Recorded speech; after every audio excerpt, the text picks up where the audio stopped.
Aliás, o que é tudo sobre título e território? Perguntou Leilin apressadamente. O Aquilo. Todos os Warlocks oficiais que se juntarem ao nosso clã Ouroboros obterão um título e um território definido. Robin começou a entrar em detalhes e explicou a Leilin, já que eles estavam do mesmo lado. Através de Robin, Leilin descobriu então que a hierarquia dentro do clã Ouroboros foi implementada similarmente à da nobreza feudal. Havia 5 classificações, do maior para o menor, como um duque, depois um marquês, conde, visconde e depois barão. Rank 1 Warlocks eram barões, Rank 2 eram viscondes, Rank 3 eram earls. Então veio a surpresa, se o Giant Kemoin Serpente Warlocks atingisse a 3ª posição, eles imediatamente ganhariam o título de marquês. Isso fez com que Leilin percebesse que a discriminação vinha por toda parte. Foi uma sorte que ele estivesse na classe privilegiada, em vez do discriminado. Rank 4 Warlocks seria então Dux. A posição e o tratamento que ele receberia estavam correlacionados ao título. Há um total de 3 duques no clã Ouroboros. Eles haviam formado uma associação de anciãos, e eram chamados de o Grande Ancião, Segundo e Terceiro Ancião, e eles detinham a maior autoridade no clã Ouroboros. Havia ainda mais diferenças. Se Warlocks que tivessem linhagens de serpentes gigantes de Kemoin ou serpentes de Black Orhal teriam sua avaliação de título e território dados muito rapidamente. No entanto, se fosse uma linhagem como Mankestre, as coisas seriam um pouco mais difíceis. Tommy Krubler, por exemplo. Embora ele pudesse receber o título de barão, mas até agora, todos os processos não haviam passado. Territórios e afins. Não havia nenhuma palavra sobre isso. Mas Leilin era diferente, pois ele era um bruxo puro da linhagem da serpente gigante de Kemoin, assim como o aluno do terceiro ancião, Duque Gilbert. Ele tinha um ótimo histórico, e ele foi priorizado. Títulos e territórios seriam apresentados a ele rapidamente, e também receberia o melhor tratamento. Robin não trouxe Leilin imediatamente, mas foi em direção ao porão. Isso foi conforme as instruções do Duque Gilbert, onde Robin trouxe Leilin para ver alguma coisa. Leilin, você viu os feitiços do Morning Star Mage enquanto caminhava? Robin ocasionalmente falava com Leilin. Os feitiços do Morning Star Mage. Claro que não. As emoções de Leilin dispararam. Você quer dizer que vamos ver isso? Havia rumores de que os magos da Estrela da Manhã poderiam mudar montanhas e encher os mares com apenas uma onda de seus braços, exibindo poder aterrorizante capaz de destruir os céus e destruir a terra. Com esse pensamento, o coração de Leilin começou a queimar. Eu pensei assim. O mentor Gilbert acreditava que só depois de ver o ataque da Morning Star Mage você seria capaz de entender melhor o seu caminho. Havia uma sugestão de um sorriso no rosto de Robin.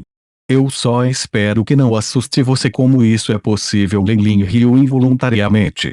Se isso foi no passado, isso poderia ter acontecido, mas ele ganhou parte das memórias da linhagem do Morning Star Scorpionman. Ele até havia testemunhado uma antiga guerra lendária, então não havia nada que pudesse assustá-lo. Esperançosamente houve um leve sorriso nos lábios de Robin. Como Leilin, ele não saiu da vila e entrou na área subterrânea Clang depois de abrir uma porta de metal. Um grande labirinto complicado apareceu diante dos olhos de Leilin. Este é o labirinto desorientador, um padrão de feitiço que os magos do continente central preferem usar. É usado principalmente como sentinela e força defensiva.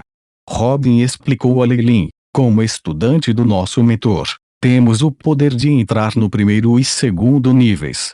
Quanto aos níveis mais profundos, nosso mentor ainda tem que nos abrir para nós. Imediatamente depois, ele parou na frente de Leilin e sorriu para a entrada do labirinto. Open caixa. Caixa. Uma camada de rocha caiu e uma única pupila gigante apareceu na parede do labirinto.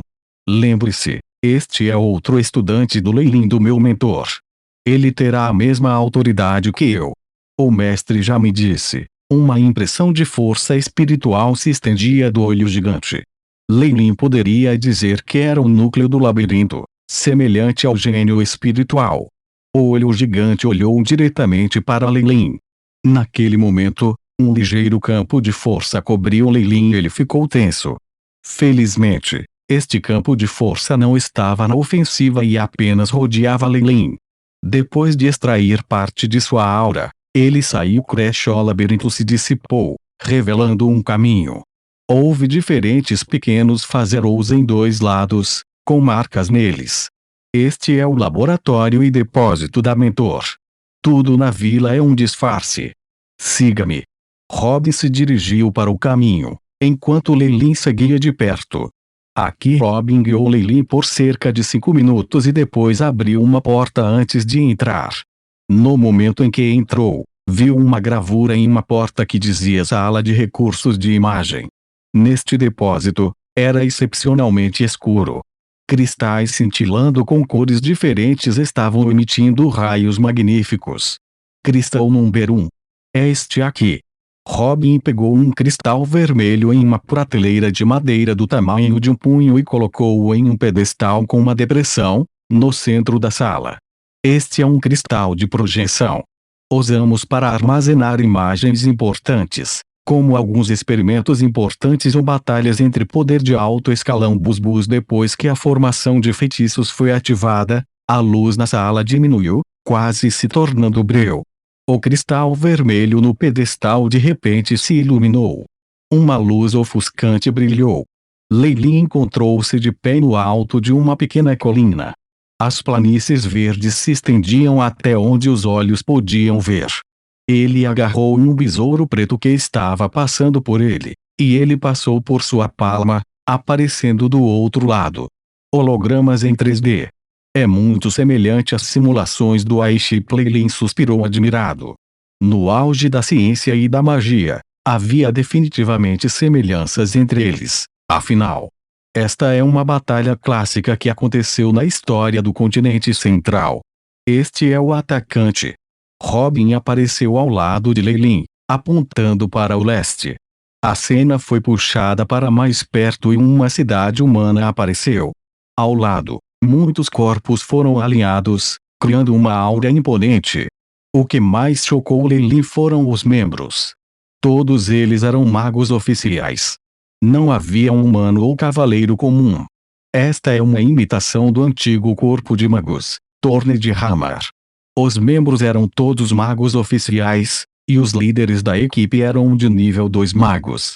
O capitão e o vice-capitão foram classificados como 3 fase magos de cristal, e o corpo poderia até mesmo cooperar para exibir um feitiço elemental de fogo em larga escala. O alcance era vasto e, em média, sua força estava acima de 470 graus. Robin explicou para Lei Lin. Agora, 2 magos voaram do corpo de Martelo Espinhoso. As auras em seus corpos excediam muito as de Lei Lin e Robin. Eles estavam emanando a tremenda sede de sangue dos veteranos de guerra. Essa aura pôde até ser vista em membros regulares do corpo. Lei Lin sabia que esse valor e a confiança na vitória se baseavam em múltiplas conquistas.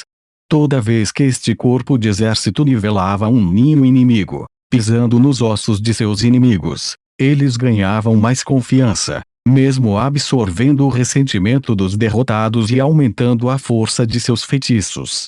Este foi o caminho da guerra dos antigos corpos.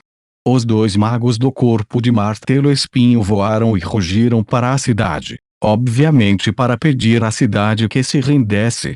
Acima da muralha da cidade, estava vazia, exceto por uma figura solitária. Esta é a outra parte nessa batalha. Estrela da Manhã Magus, manipulador de chamas, Sr. Kazon. Havia um traço de reverência na voz de Robin. Lei Lin olhou para o mago da Estrela da Manhã. O Magus, chamado Kazon, parecia um homem de meia idade, usando vestes luxuosas de ouro, com o metal embutido nas laterais. Havia uma faixa de jade vermelho fogo em sua testa. Diante de todo esse corpo de magos antigos, não havia sinal de medo na expressão de Kazon. Em vez disso, Ele começou a repreender seu oponente, provavelmente dizendo-lhes para retirar-se a fim de que não sofressem as consequências. Depois que as negociações caíram, todo o corpo de Hamartorned rugiu, ondulações de feitiços poderosas e complicadas conectando todos eles e convergindo para os dois Rank 3 Crystal Phase Magie no ar. Mesmo através do vídeo, as ondas assustadoras foram suficientes para a expressão de Lei mudar. Em face deste corpo antigo, tudo que ele podia fazer era fugir, e ele poderia nem ser capaz de escapar com sucesso. Neste momento, o manipulador de chamas Kazon finalmente se moveu. Anéis de feitiços brilharam em seu corpo. Primeiro foi um feitiço vermelho, as ondulações de energia indicando Rank 1. Depois disso, foi uma magia Rank 2. Um total de 4 anéis de luz brilhou em seu corpo e, no último feitiço, emanou ondas tremendas que até ultrapassaram uma magia de nível 3. Um feitiço Rank 4. Lei olhou para Robin, que estava ao lado dele. Espere um pouco mais. O show está prestes a começar. Robin olhou fixamente para Kazon, com inveja e antecipação evidentes em sua expressão. Magos tolos, hoje, você saberá como a dignidade da antiga Morningstar Magie foi estabelecida. Kazon advertiu com palavras corretas.